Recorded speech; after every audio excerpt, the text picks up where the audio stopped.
علماء نے لکھا ہے دنیا میں ایمان جن لوگوں کو ملتا ہے وہ دو طرح کے لوگ ہوتے ہیں.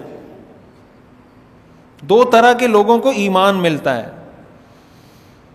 ایک وہ لوگ ہوتے ہیں جن کو دنیا میں ایمان عارضی طور پہ ملتا ہے. عارضی طور پہ ملنے کا مطلب یہ ہے کہ مرنے سے پہلے پہلے اللہ وہ ایمان واپس لے لیتا ہے.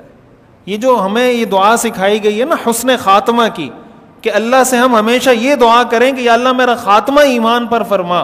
اس کی وجہ کیا ہے؟ اس کی وجہ یہ ہے کہ جب تک خاتمہ ایمان پر نہ ہو جائے کسی کے پاس کوئی گارنٹی نہیں ہے.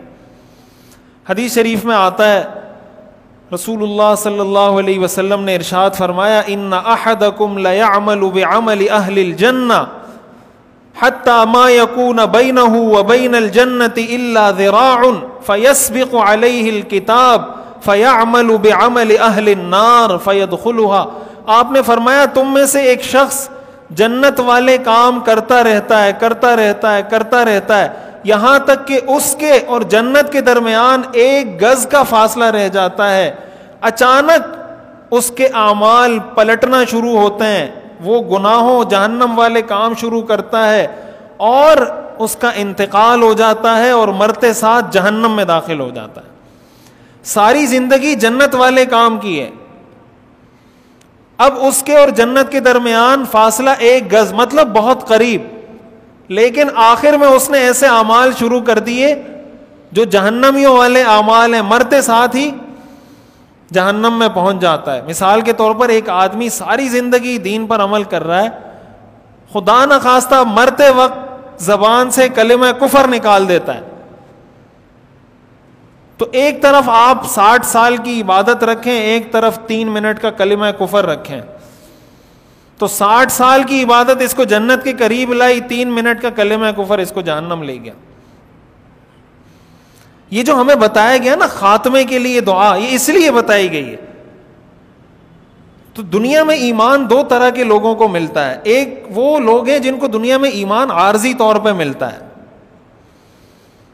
عارضی طور پہ ملنے کا مطلب دیا گیا اور مرنے سے پہلے پہلے واپس.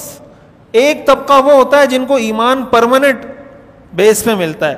یہ جو بعض حدیثوں میں آتا ہے نا کہ یہ کام کر لیں تو اس سے ایمان کی حلاوت نصیب ہو جائے گی, یہ کام کر لیں تو اس سے ایمان کی حلاوت, وہ حلاوت علماء نے لکھا ہے اس کا یہی مطلب ہے کہ ایمان کی حلاوت اللہ جس کو عطا کر دیں, یہ اس بات کی ایک نشانی ہے کہ انشاءاللہ اس کا خاتمہ خیر پر ہوگا. اس کی نشانی کیا ہے؟ کن لوگوں کو عارضی طور پہ ملتا ہے؟ اس کی مثال یوں سمجھ میں آتی ہے, علماء نے لکھا ہے سمجھائی ہے کہ مثال کے طور پر ایک کرایہ دار ہے, وہ کرائے کے گھر میں رہتا ہے. اب کرائے کے گھر میں وہ رہتے ہوئے دیکھتا ہے کہ یار کہیں سے لیکیج ہو رہی ہے, کہیں سے رنگ اکھڑ رہا ہے, کہیں سے جناب پانی لیک ہو رہا ہے.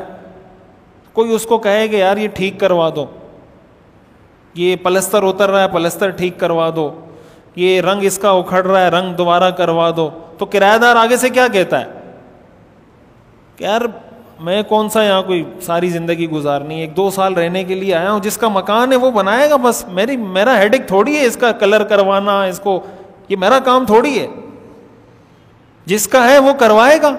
یہی کہتا ہے نا کرایہ دار.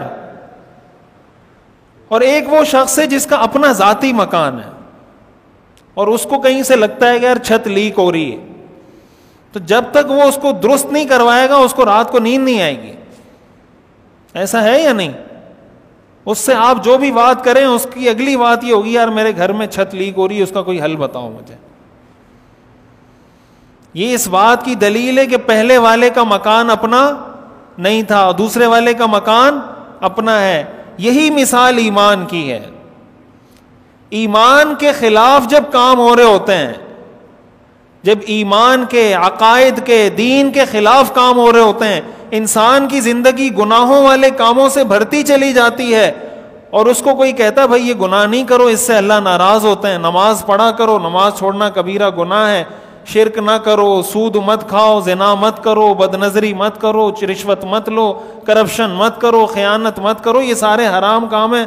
وہ کہتا ہے اب ٹھیک ہے چلتا ہے کچھ نہیں ہوتا. اس کا مطلب یہ اس بات کی علماء نے لکھا ہے, یہ بھی اس کرایہ دار کی طرح معلوم ہوتا ہے کہ اس کا ایمان کہیں سے اس کے ایمان کی چھت لیک ہو رہی ہے, کہیں سے اس کے ایمان کا کلر اکھڑ رہا ہے, کہیں سے اس کے ایمان میں ڈیمیج آ رہا ہے, اس کو کوئی ٹینشن نہیں ہو رہی. اور جس کا ایمان اپنا ہوتا ہے نا, اس سے ذرا سا کوئی گناہ ہو جائے فوراً پریشان ہو جاتا ہے. حدیث میں آتا ہے نا کہ مومن اور منافق میں فرق یہ ہے کہ مومن سے جب گناہ ہوتا ہے اس کو ایسے لگتا ہے جیسے کوئی پہاڑ اس کے سر پہ گرا دیا گیا ہو, اور منافق سے جب گناہ ہوتا ہے اس کو ایسے محسوس ہوتا ہے جیسے مکھی اس کی ناک پہ بیٹھی اس نے ایسے کر کے اڑا دی. یہ مومن اور منافق کی نشانی ہے. گناہ دونوں سے ہوتے ہیں, گناہ مومن سے بھی ہوگا, گناہ منافق سے بھی ہوگا. فرق دونوں میں کیا ہے کہ مومن سے گناہ ہو تو اس کو ایسا محسوس ہو جیسے میرے سر پر پہاڑ گرا دیا گیا, اور منافق سے گناہ ہو تو وہ یوں سمجھے کہ مکھی آئی تھی اور ناک سے اڑا دی. یہ اصل وہ چیز ہے جس کو اللہ تعالیٰ فرماتے ہیں یا ایھا الذین آمنوا آمنو, اے ایمان والو ایمان لاؤ. کس پر؟ باللہ ورسولہ والکتاب الذی نزل علی رسولہ والکتاب الذی انزل من قبل. ان سب چیزوں پر ایمان لاؤ.